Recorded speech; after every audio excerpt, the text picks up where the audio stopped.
Hello guys! Nandito ako sa lugar na malimit namin puntahang mag-asawa nung siya ay nabubuhay pa. Ito yung SBD Farm.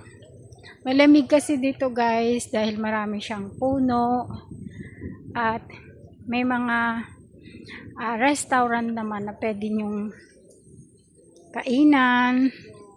Ayan, kagaya niyan yung mga kubo. Bago siya pumanaw guys, ito yung huling lugar na pinasyalan namin. Kaya malapit sa akin tong lugar na to guys.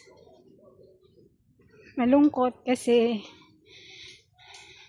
binabalikan ko yung mga lugar na kung saan malimit kami mamasyal.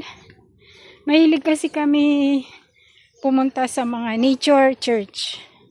Yan yung naging hilig naming pasyalan pag walang trabaho, pumunta kami sa mga nature church. Ayan guys, ayan.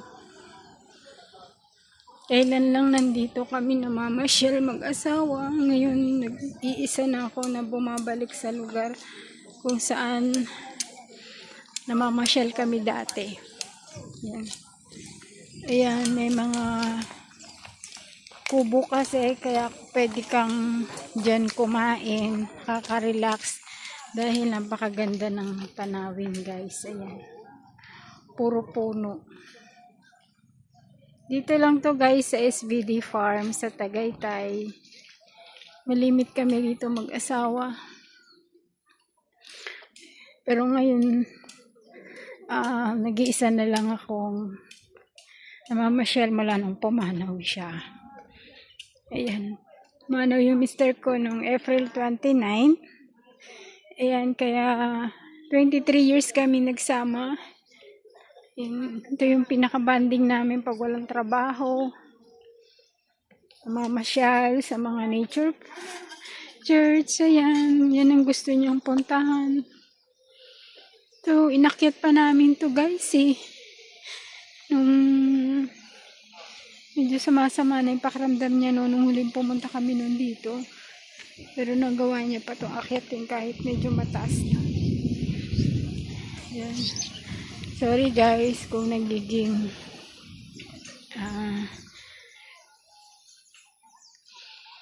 emotional lang ako. Naalala ko kasi siya dito siya naglalakad ng mga panahon na yun. Nagbi-video pa siya dito dati. Ngayon, nag-isa na lang akong pumupunta sa mga lugar na dati magkasama kaming dalawa. Ayan o, inakyat pa namin yan guys. Diba ang ganda? Napakaganda ng tanawin. Yan. Itong lugar na to, yan lugar na yan, nagpa-picture pa kaming dalawa dyan. Yan ang background ng mga picture namin. Sorry guys kung nagiging emotional lang ako.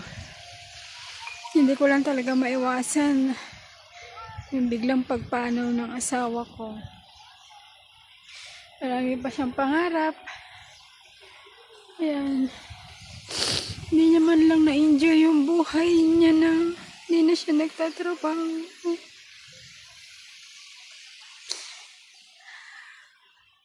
Mahal ko yung asawa ko.